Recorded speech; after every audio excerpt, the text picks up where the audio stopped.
दुनिया का सबसे कीमती तत्व कौन सा होता है? बहुत सारे लोग सोचते हैं कि सोना होता है, चांदी होता है, प्लेटिनम होता है, तो नहीं, उससे भी ज्यादा महंगा तत्व होते हैं जिसका नाम होता है रोडियम।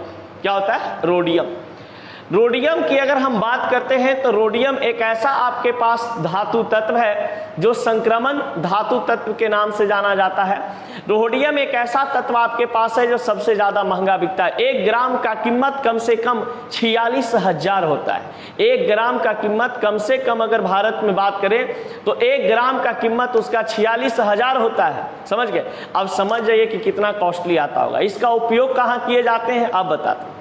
जनरली कहा जाता है कि रोडियम जो एलिमेंट्स है, रोडियम जो धातु है, इस तत्व का उपयोग हम लोग जैसे ऑप्टिकल्स फाइबर्स केबल बनाने में करते हैं। यानी ऑप्टिकल्स फाइबर्स केबल बनाने में जो तार होता है हमारे पास, जैसे हेडफोन का वायर होता है, फिर तो आप कंप्यूटर का जो वायर होते हैं उस तरीका के, उसमें कहा जाता है कि रोडियम की उपस्थिति होती है।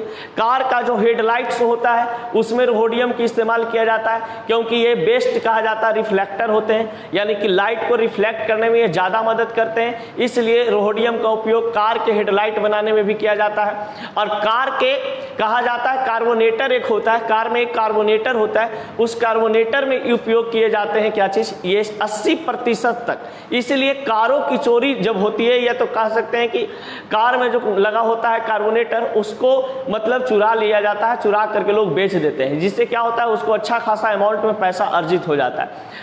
अब यहाँ पे कहा जाता है कि जैसे ऑप्टिकल्स फाइबर्स के रूप में हो गए, गाड़ी में सबसे ज़्यादा उपयोग किए जाते हैं। फिर कहा जाता है कि बेस्ट रिफ्लेक्टर के रूप में इसका उपयोग किए जाते हैं। तो रोडियम एक ऐसा तत्व है जो सबसे महंगा धातु होता है, और महंगा धातु होने के कारण इसका सबसे ज़्यादा जो कहा जाता है कि खनन की अगर बात करें तो कनाडा में होता है, कनाडा, और उसके बाद साउथ अमेरिका में इसका सबसे ज़्यादा मतलब खनन किए जाते हैं। और साउथ अमेरिका में वहाँ पे एक नदी है, उस नदी में बालू के कण में उपस्थित होता है रोडियम। तो वहाँ पे कह सकते हैं कि बालू का जो कण होता है उस नदी में, साउथ अमेरिका के एक नदी का नाम भूल रहे हैं, वो नदी में कहा जाता है कि वो ज़्यादा मात्रा में उपस्थित होते हैं। यानी कि सबसे अच्छा अगर रोडियम का उत्पादन किस देश में होता है तो रोडियम का उत्पादन किस देश में होते हैं, कनाडा में होते हैं आपका, और ये अफ्रीका में होता है और साउथ अमेरिका में होता है। ये सब 3 ऐसे देश हैं जहाँ पे रोडियम का उत्पादन 3 देशों में सबसे अधिक किया जाता है।